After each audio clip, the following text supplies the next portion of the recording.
Come to me, all you who are weary, and I will give you rest. I get one day off a week, my Sabbath day. Sure, I may get part of Saturday some weeks, but Monday is the day where I am allowed to say no to all things church-related or work-related. Yet this week, I was very tempted to start working on this sermon on my Sabbath Monday. Because of the block party this last week and retreat coming up in a couple of weeks, we've had a really busy time in the office. One of my friends joked with me that we have the Mennopocalypse of the fall.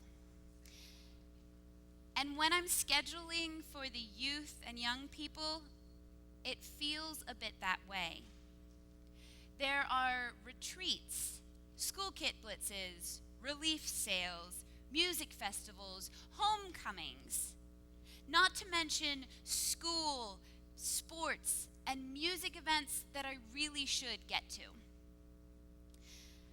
I did not give in to the temptation to start this sermon on my Sabbath, but I started thinking about what was motivating or pushing me to want to encroach on this time and space that I hold so sacred and set apart. I was motivated by my need to do things right, to preach a good sermon, to be a good person, and to show that I'm really working hard. I wanted to perform well. As a new school year starts, I'm sure that you have long lists of what is happening as things ramp up again. Even if you're not connected to a school, I bet you're looking at the many things that you need to fit into the fall. And part of the problem with ramping up again is that we didn't really stop. The summer was full of reunions, trips, music festivals, camps, church gatherings, all good things. But we might be tired. I feel like I might have preached this sermon before, but maybe we need to hear it again. I need to hear it and be reminded. Maybe I'm preaching to myself this morning, and the rest of you are just listening in. In my prayer life, I often turn to the words of an Australian poet and cartoonist named Michael Leunig.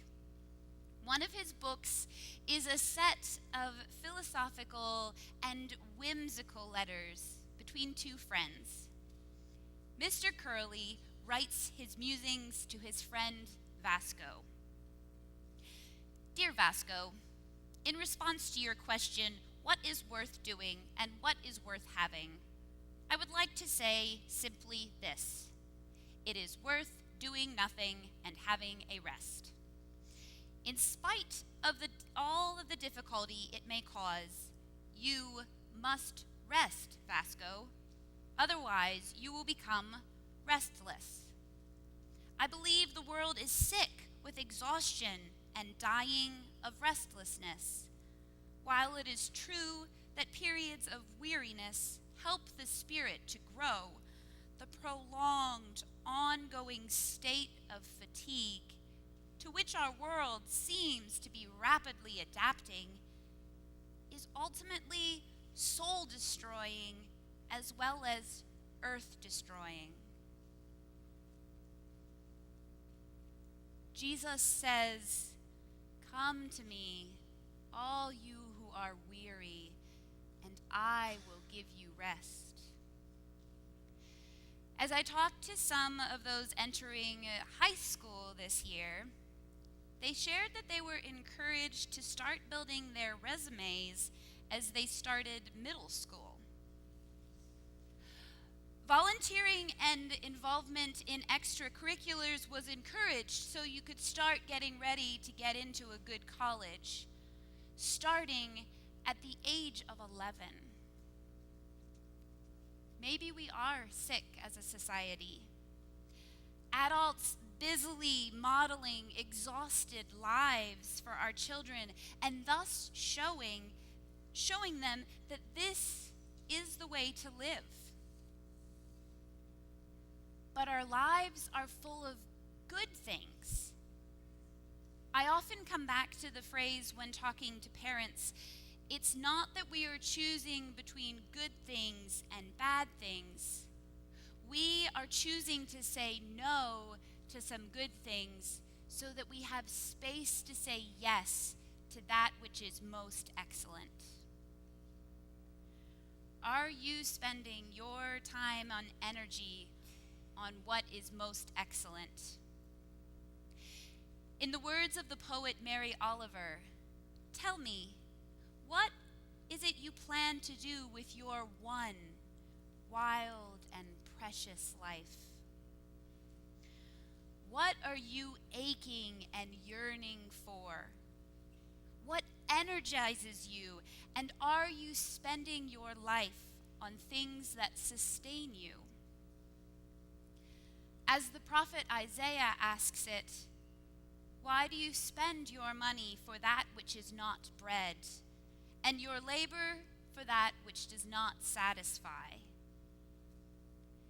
In a world where time is money, we are run ragged trying to keep up. And possibly one of the more radical and faith-filled things that we can offer is Sabbath rest. Stopping from our laboring, putting down our work. While I was in seminary, in the midst of a full-time class load and working part-time in the library and volunteering in the community, I took up a practice of Sabbath. From sundown on Saturday to sundown on Sunday, I did not work. This gave me space to be with my community, socializing and worshiping. It gave me space to rest and sleep. And then, as Sunday rolled around, I was ready to start studying again. Possibly the biggest gift that was given to me was a break from the guilt. Guilt that I wasn't working harder, doing more, being better. For those 24 hours, I was allowed to give myself a break. Even God rested. Do I think of myself as better than God? When we still ourselves in a resting place, maybe we can connect with what we are really hungering for. Again, from the prophet Isaiah, listen carefully to me, and eat what is good, and delight yourselves in rich food. Incline your ear and come to me. Listen, so that you may live. Sabbath rest takes a lot of work. You have to prepare for it, and as I have heard from others and know in my own life, just stopping doesn't restore us. How do we rest well? What is this promise in Sabbath? God rested after creation. In the 10 Commandments, we are told to work 6 days and rest on the 7th. You shall not do any work on the 7th day. Even when the people of Israel wandered in the desert, they did not collect food on the 7th day, and they rested. As I reflect on the words of Psalm 71, Does God need to save us from ourselves and our own inability to pause for a conversation with God? Why are we so busy? Will we let God be our rock and our salvation, or are we trying to save ourselves? Is our hope and trust really in God? Rescue me, O God, from the hand of the wicked, from the grasp of the unjust and cruel, the psalm says.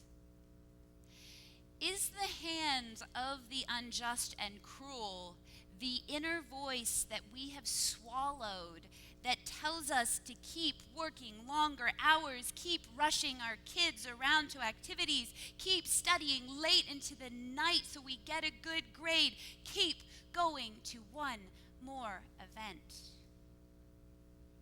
Even our resting feels like a chore.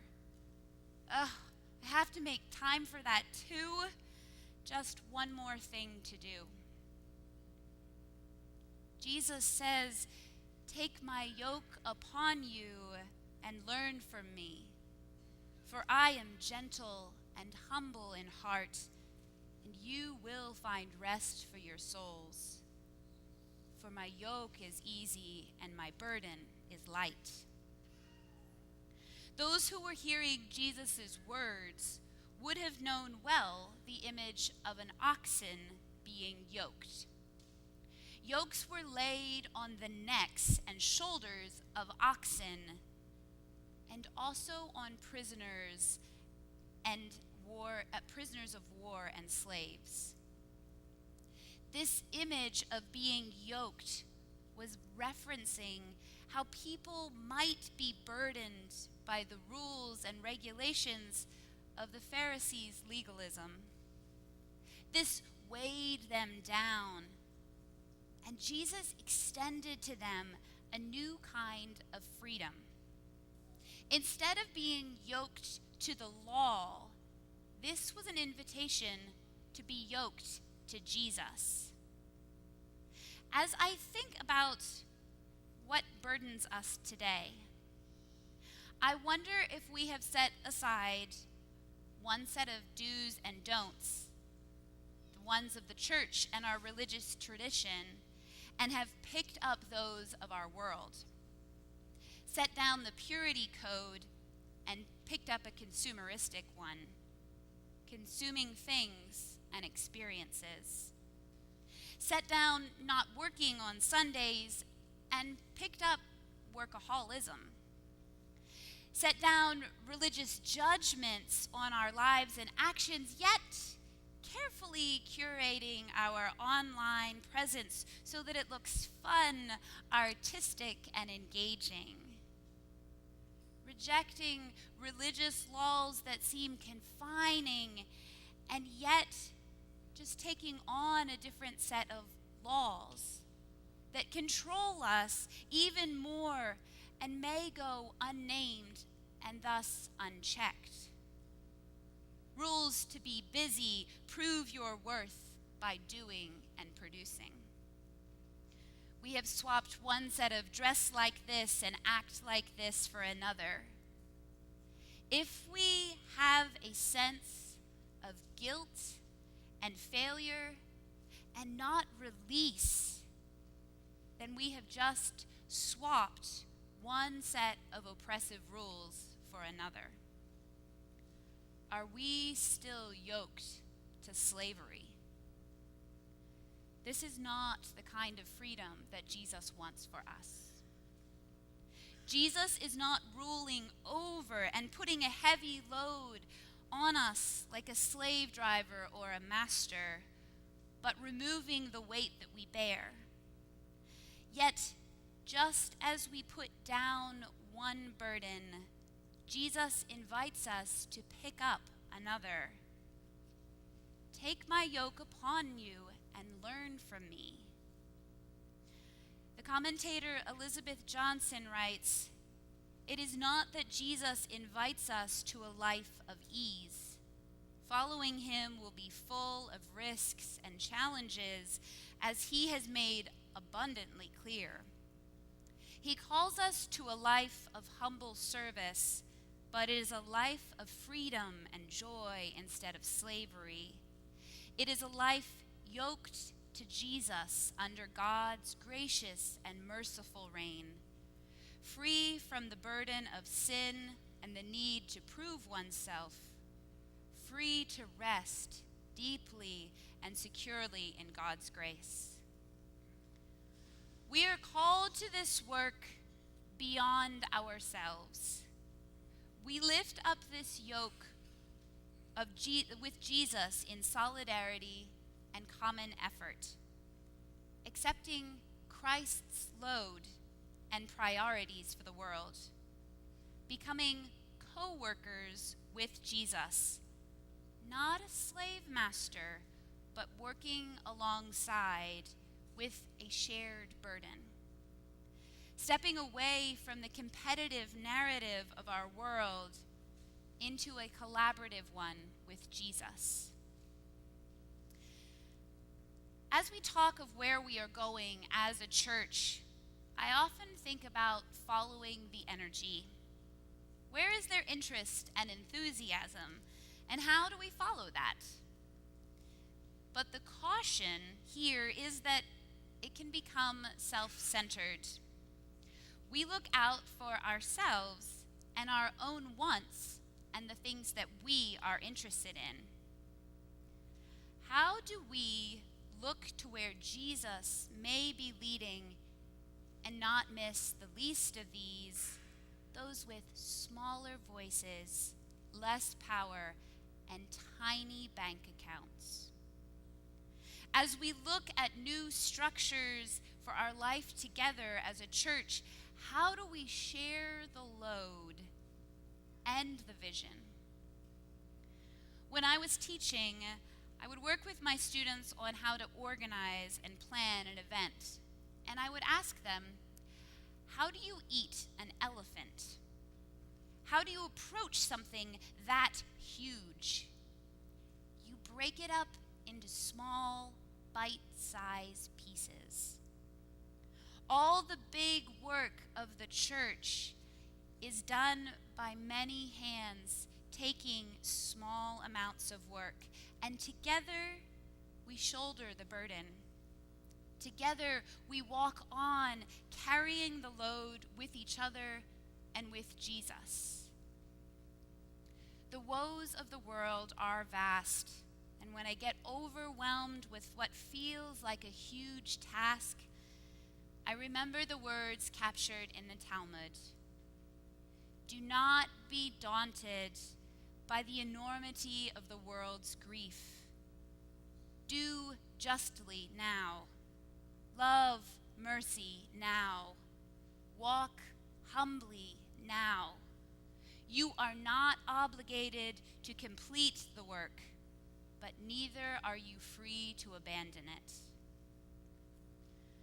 Come to me, all you who are weary and carrying heavy burdens, and I will give you rest.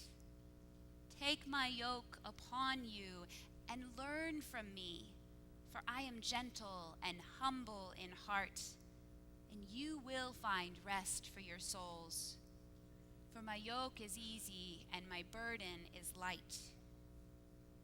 Come to this gentle, humble Jesus, not as a leader who drives us into the ground tirelessly, but as a Savior who takes up the challenge with us, showing by example. Not a guilt-producing to-do list, but work that we can lean into together. My prayer is that we will not be squeezed by the burdens of our world, but make space for our God. This year, may we have time to sit, be, laugh, play, reflect, breathe, just stop together as a community as we fall in step with Jesus.